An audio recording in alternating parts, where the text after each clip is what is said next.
Hello. I always want to say good morning, no matter what time of day it is. Good lunch hour. How are you?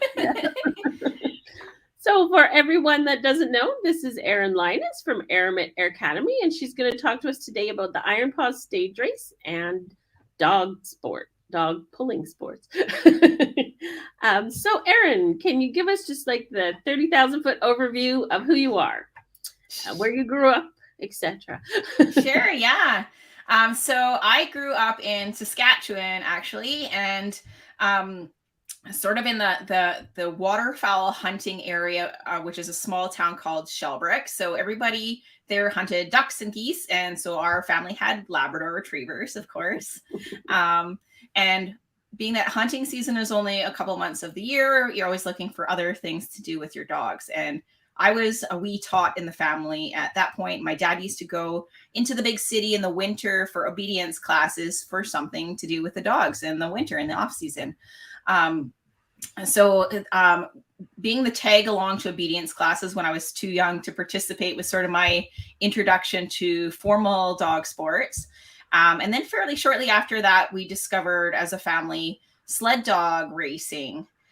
So our local city has a winter festival every year. Prince Albert has a winter festival, and it's all kinds of things like, music stuff and arts and crafts and things. And then they have outdoor sports like dog sledding. So we went and watched one year, and we were all like, maybe we should try dog sledding with the labs. We have quite a few labs. We could try this. So my dad bought a couple of little kids sleds from somebody that was at the race.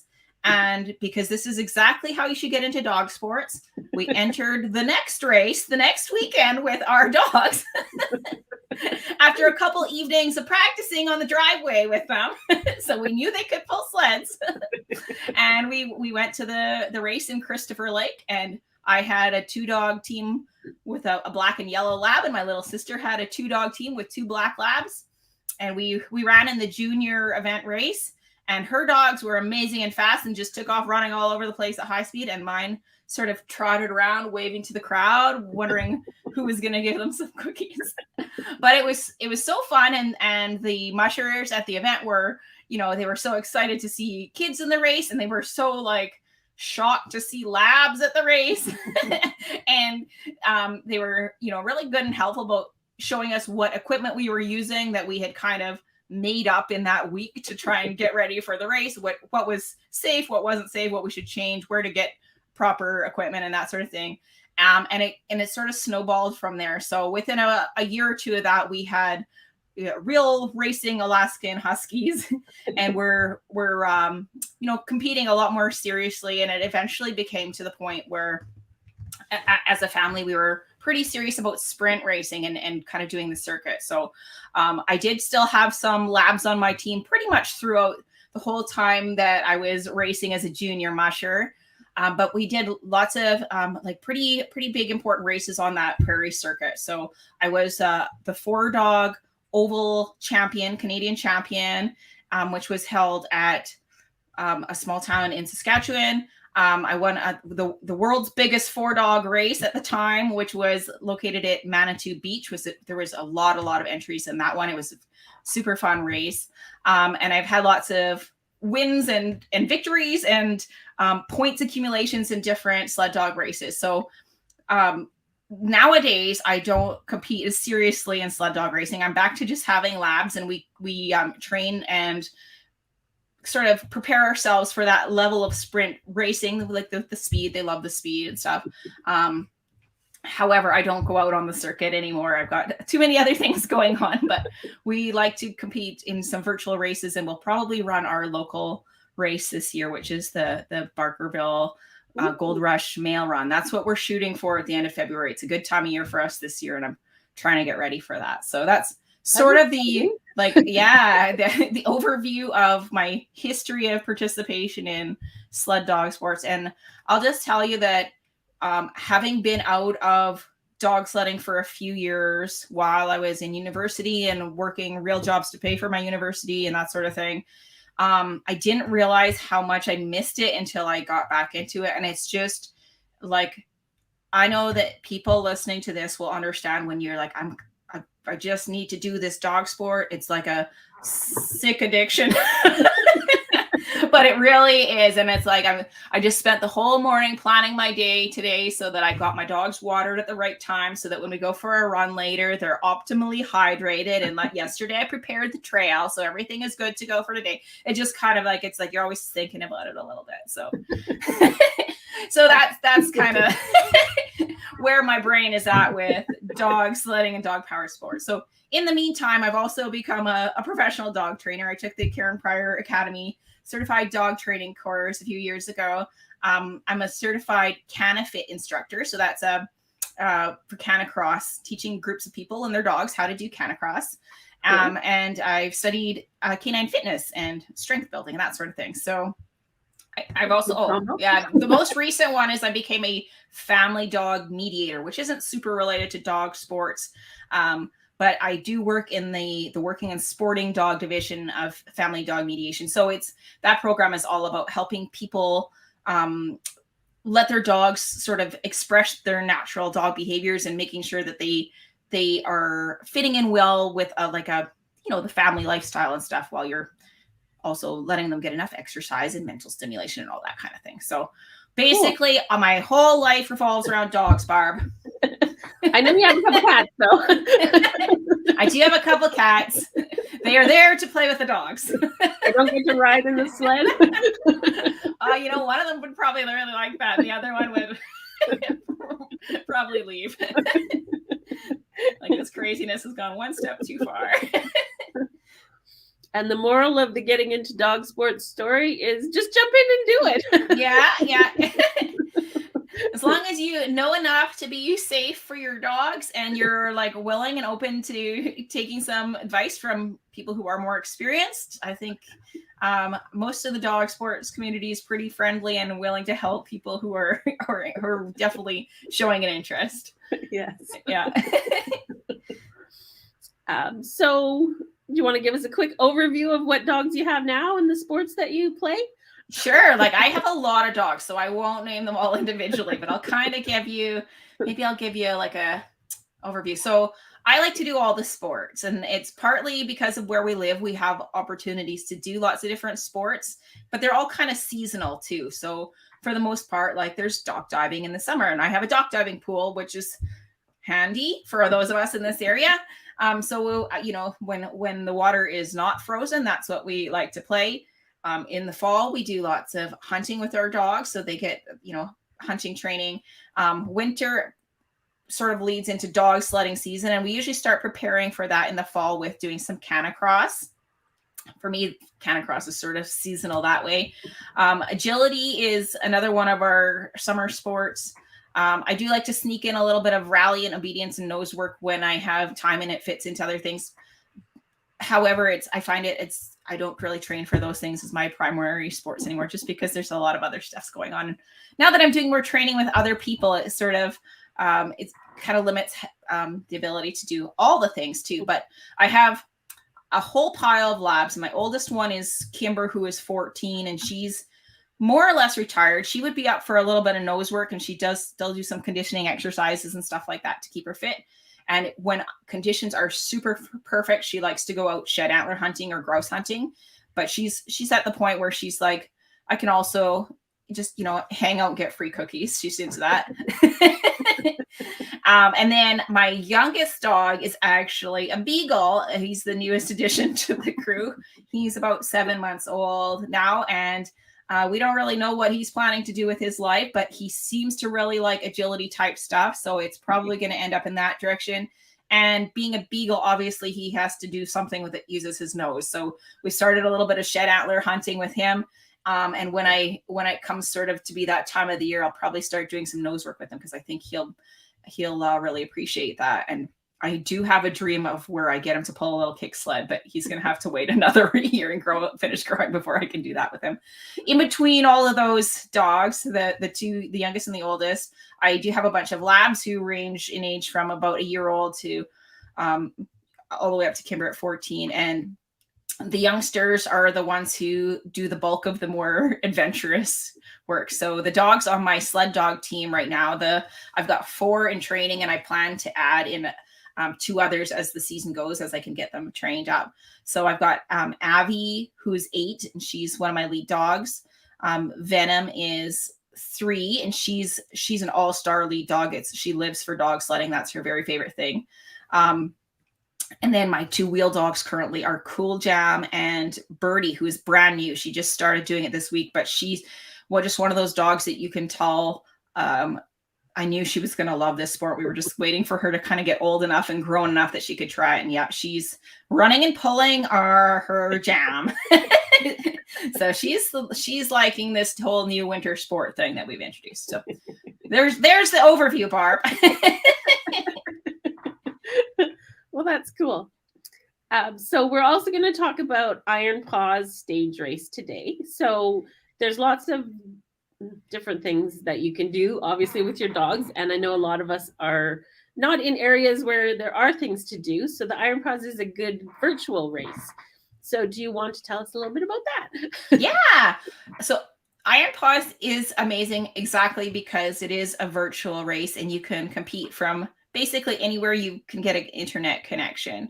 So my understanding of, as a competitor, I'm not part of the, the organizing crew or anything for Iron Paws, but I've been a competitor, and my understanding of the history of it was started by some mushers in Washington who kind of wanted to challenge each other throughout the season, more than just the typical sled dog events are one weekend long, right? And you do 2 days of racing and that's that. But the Iron Paws stage race is cool because it goes over 6 weeks. So you can sort of involve yourself for more or less the whole winter season. It starts on January 1st each year. Entries open usually at the beginning of December. So they're still accepting entries for it now. And the way that the race works virtually is that each week is its own stage in the race. So there's 6 weeks, which means 6 stages, and you need to complete at least 5 of the stages to qualify for a finisher's medal, which is always some really beautiful little cartoon sled dog configuration. They're very collectible, and you definitely want to try it and be a finisher if you can. I should have grabbed mine, but I know. I was like, why didn't I have mine handy? We'll have one for the Q&A. Yeah, there you go. So that is the ultimate goal, is becoming a finisher. And there's different things you need to do each week in order to successfully complete the stage. So for this year, the minimum you need to acquire in mileage is 2 miles per week. And each run needs to be a minimum of 1 mile to count. So that means you need to do at least 2 1-mile runs for a week. You can do up to 4 runs per week that count towards your total mileage, but never more than 1 per day. So if you were like, I'm feeling really frisky, I'm going to do 3 runs today, you would only be able to count your best run from that day. And if you had a really big week and you did 6 runs, you'd only count your 4 best runs when you're doing your total. And you tally your mileage for each of those runs when you report your scores for the week. So mileage accrued is one of the stepping stones to finishing the stage. There's also other challenges that happen during the stage race. So Iron Paws is sort of famous for having cool challenges. They're sort of meant to be more to bring you into the social network a little bit more. So there's the holiday challenges, they call them. So it might be submitting a picture of yourself on the trail. It might be something like designing a fake magazine cover where your dog is the star of a sled dog magazine. There's different things each year that accompany.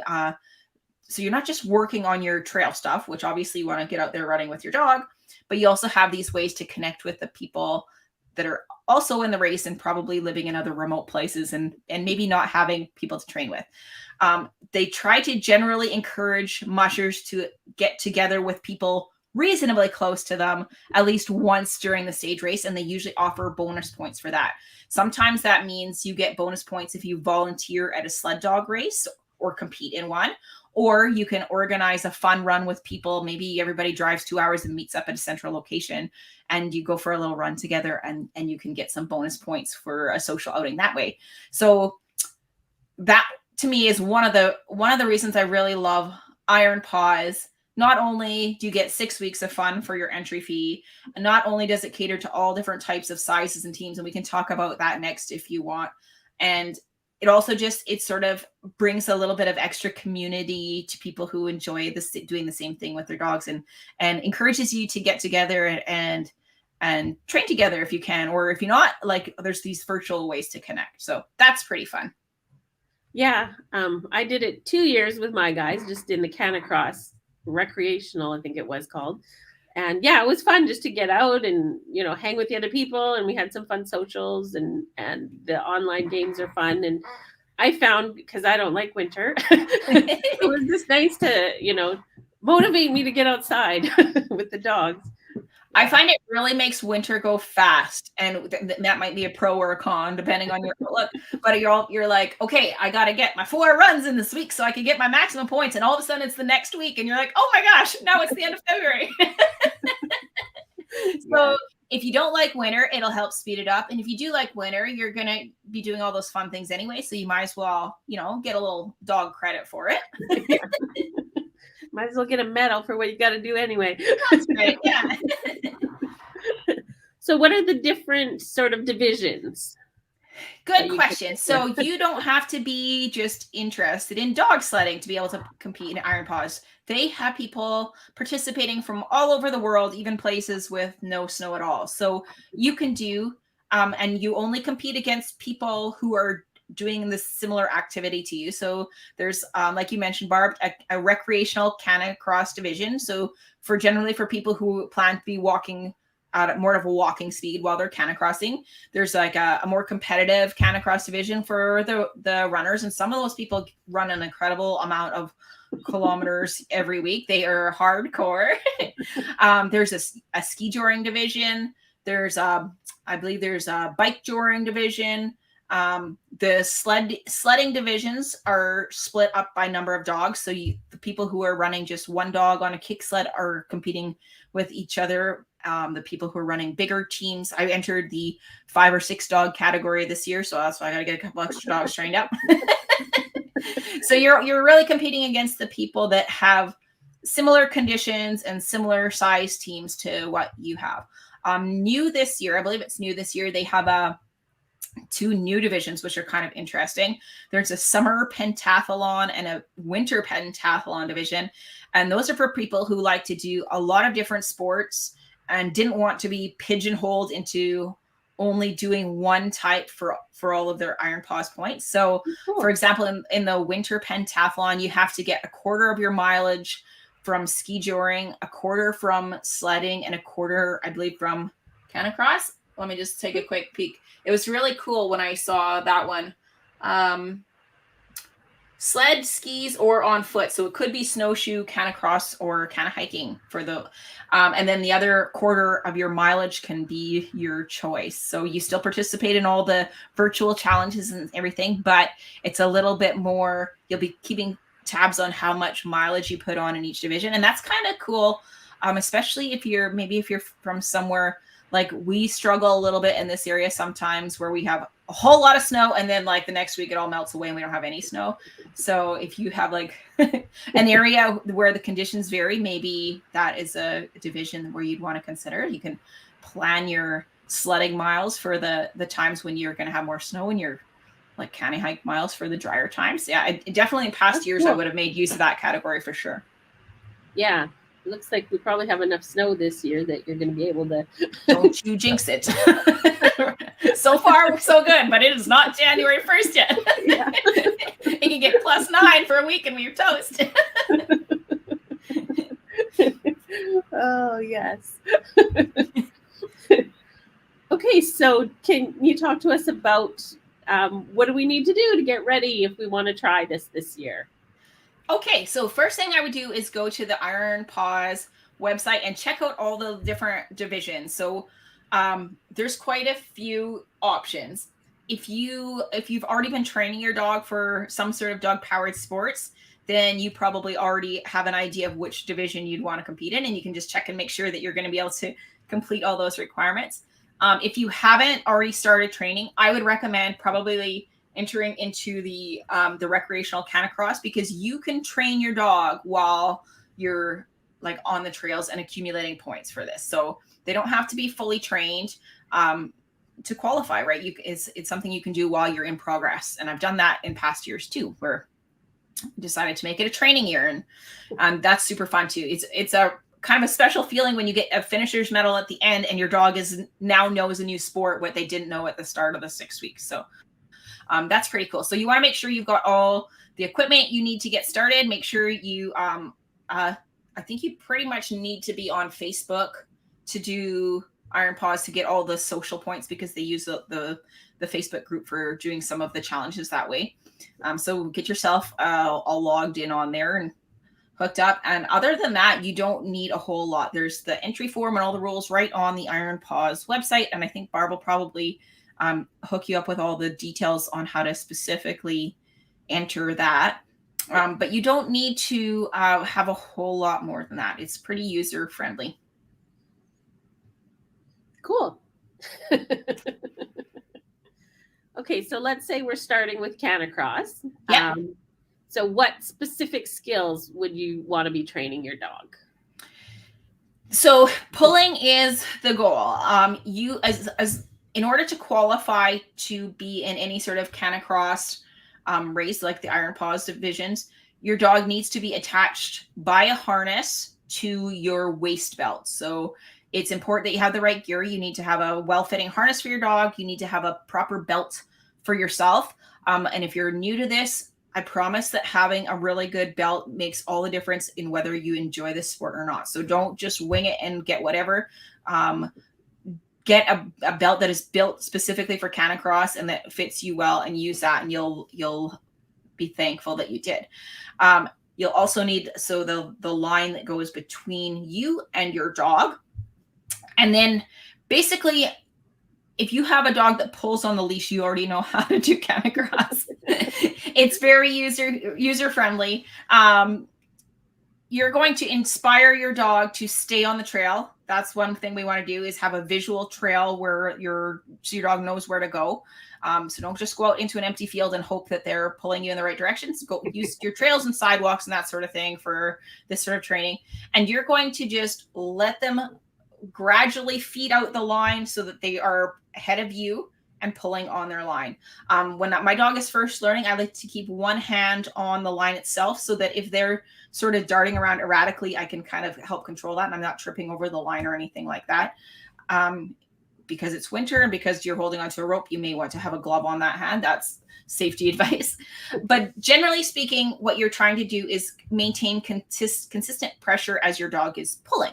So if your dog does stop to sniff something, I just gently pull back on the line and put a little bit of tension on there until they start going forward again. So preventing them from darting off after rabbits, preventing them from peeing along the trail, that sort of thing, and trying to keep them going forward while they're pulling is the goal. So nobody's actually judging you to make sure your dog is pulling the whole way. It's just going to make your life a lot easier if the pulling is steady. So once your training progresses a little bit and your dog is more familiar with following the trail and they're moving along at a better clip, if they're pulling along steadily instead of like sometimes pulling, sometimes stopping, sometimes returning to heel position, that gets really hard for you as the human musher to manage, because you're getting helped along, and then you got to hit the brakes, and then you got to make sure you're not tripping over your dog. So always encourage some sort of steady pulling from your dog while you're working on your Canicross. And that principle kind of helps you figure out how things are going. You can teach your dog right and left commands. In the mushing world, we say G to mean right or ha to mean left. That's sort of the traditional mushing cues, but your dog can perfectly learn right and left if you prefer to use words you already have in your vocabulary. And an easy way to introduce those are just to start giving those cues as you're making turns anyway when you're out on your walks. So if you're coming to a split in the trail and you can tell your dog is going to go to the right, or you're going to ask them to go to the right, give the cue before you turn, and they pick that up really fast. Motion is a reward. So I assume that if you're interested in doing this type of sport, your dog doesn't have to be persuaded to go for a walk. They probably want to do it, and they probably already are sort of into pulling, or you suspect that they're going to be into it. So I use motion as a reward. So if, for example, if I come to a split in the trail and I want my dog to go right and they decide to go left, I would just pause until they decide to go to the right, or I can motion to them to get over to the right. And then we start moving again. And pretty soon they learn, oh, if I just follow the cues, I get to keep moving, and that's the reward. So we don't use like food rewards or anything like that in this type of training normally. Partly because it would just get your dog to turn around and look at you, which is opposite of good pulling behavior, but also because we've got this built-in reward system already, where if the dog wants to move and go forward, we can just use that to our advantage. So hopefully that gives you a few little ideas on how to get started. Yeah. So are you doing any classes online? Yeah. So I do have a workshop coming up in January through the Fancy Dog Sports Academy. I'm going to be teaching a workshop on an introduction to kick sledding. So kick sledding is something you can do in Iron Paws, of course, and you can also do it anytime in the winter. But what is great is that the principles of training for kick sledding are very similar to canicross or any of the other similar dog-powered sports. So even if you're like, I don't have a kick sled, I don't want to get one, you might get some good tips from that course. That class will start on January 22nd, and the format is that there's a 1 hour sort of overview lecture that gets released on the 22nd. You have a week to sort of go through that lecture, practice the stuff. Then people with a working spot, a gold spot in that workshop, will be able to submit videos of their dogs in action that I will review the following weekend. And then I'll post a follow-up video with answers to any questions and reviews of all the student videos that are submitted. So that is available 10 days after the initial video is released. So it's kind of a great format if you're like, I want to learn this quick, I want to get started, and I want to get out there on the trails, because you can learn a lot, get some instructor feedback right away, and then kind of get back out there and start using your new info. Cool. So yeah, it'd probably be good to, sign up for recreational canicross, get going, get started, find some gear, and take the webinar if you're like, okay, I need more. Yes, exactly. Yeah, that's right. Yeah. So we'll have in the membership as well, we'll have information on what type of gear and what brands and all that to look for. I know personally, my husband was like, do not attach the dog to your waist. You're going to get dragged. But with the proper gear, it was like, ooh, I can walk faster now. And it's actually more stable with the proper gear than holding a leash, right? Yeah. So if you're holding a leash and your dog is pulling vigorously, that pulling from the shoulder means they're like sort of tipping you forward, and you have to really sort of lean back and brace against it so that you don't get pulled over. If you walk far enough in that position, your butt will die. The muscles, the muscles in your lower back and your butt will be so angry at you.